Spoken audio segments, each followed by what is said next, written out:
লালুক আৰক্ষীৰ বৃহৎ সাফল্য, গোপন সূত্ৰৰ পম খেদি ড্ৰাগছসহ দুজনক আটক। দীৰ্ঘদিনৰ পৰা লখিমপুৰ জিলাৰ লালুক, বঙালমৰা, বিহপুৰীয়া, বান্দৰদেৱা আদি ঠাইত এক শ্ৰেণীৰ অসাধু ব্যক্তিয়ে আৰক্ষীক অন্ধকাৰত ৰাখি চলাই গৈছিল ড্ৰাগছৰ দৰে ৰমৰমীয়া ব্যৱসায়।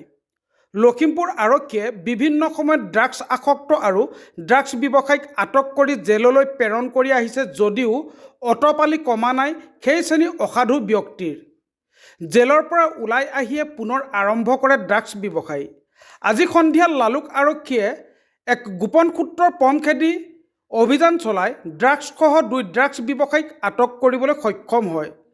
লালুক থানাৰ প্ৰভাৰী বিষয়া সীমান্ত পাঠকে জানিব দিয়া মতে, লালুক চক্ৰ পৰিদৰ্শক উজ্জ্বল গোস্বামী, লালুক থানাৰ প্ৰভাৰী বিষয়া সীমান্ত পাঠক আৰু লালুক থানাৰ উপ পৰিদৰ্শক চন্দন ফুকনৰ নেতৃত্বত যোৱা এটা আৰক্ষীৰ দলে গোপন অভিযান চলাই স্কুটিত আহি থকা 2 নং ইছলামপুৰৰ পথত বিহপুৰীয়া থানাৰ অন্তৰ্গত 2 নং আহমেদপুৰৰ হাবিজুল ইছলাম আৰু বঙালমৰা মিৰি গাঁৱৰ ইক্ৰামুল হুছেইনক তালাচী চলোৱাত 40টা প্লাষ্টিকৰ সৰু চিচিত মুঠ 50.8 গ্ৰাম ড্ৰাগছ উদ্ধাৰ কৰাৰ লগতে নগদ 22,940 টকা উদ্ধাৰ কৰিবলৈ সক্ষম হয়। ইতিমধ্যে লালুক আৰক্ষীয়ে দুয়োকে লালুক থানালৈ আনি অধিক তথ্যৰ বাবে জেৰা অব্যাহত ৰাখিছে। আমি পুনৰ জনাইছোঁ, লালুক আৰক্ষীৰ বৃহৎ সাফল্য, গোপন সূত্ৰৰ পম খেদি ড্ৰাগছসহ দুজনক আটক।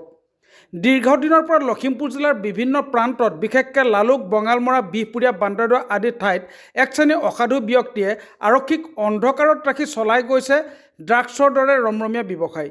লখিমপুৰ আৰক্ষীয়ে বিভিন্ন সময়ত ড্ৰাগছ আসক্ত আৰু ড্ৰাগছ ব্যৱসায়ীক আটক কৰি জেললৈ প্ৰেৰণ কৰি আহিছে যদিও অতপালি কমা নাই সেই শ্ৰেণীৰ অসাধু ব্যক্তিৰ।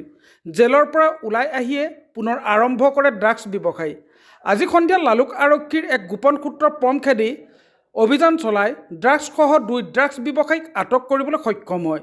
লালুক থানাৰ প্ৰভাৰী বিষয়া সীমান্ত পাঠকে জানিব দিয়া মতে, লালুক চক্ৰ পৰিদৰ্শক উজ্জ্বল গোস্বামী, লালুক থানাৰ প্ৰভাৰী বিষয়া সীমান্ত পাঠক আৰু লালুক থানাৰ উপ পৰিদৰ্শক চন্দন ফুকনৰ নেতৃত্বত যোৱা এটা আৰক্ষীৰ দলে গোপন অভিযান চলাই স্কুটিত আহি থকা 2 নং ইছলামপুৰৰ পথত বিহপুৰীয়া থানাৰ অন্তৰ্গত 2 নং আহমেদপুৰৰ হাবিজুল ইছলাম আৰু বঙালমৰা মিৰি গাঁৱৰ ইক্ৰামুল হুছেইনক তালাচী চলোৱাত 40টা প্লাষ্টিকৰ সৰু চিচিত মুঠ 50.8 গ্ৰাম ড্ৰাগছ উদ্ধাৰ কৰাৰ লগতে নগদ 22,940 টকা সহ দুয়োকে আটক কৰিবলৈ সক্ষম হয়। ইতিমধ্যে লালুক আৰক্ষীয়ে দুয়োকে থানালৈ আনি অধিক তথ্যৰ বাবে জেৰা অব্যাহত ৰাখিছে। News desk report, Ranganadi live.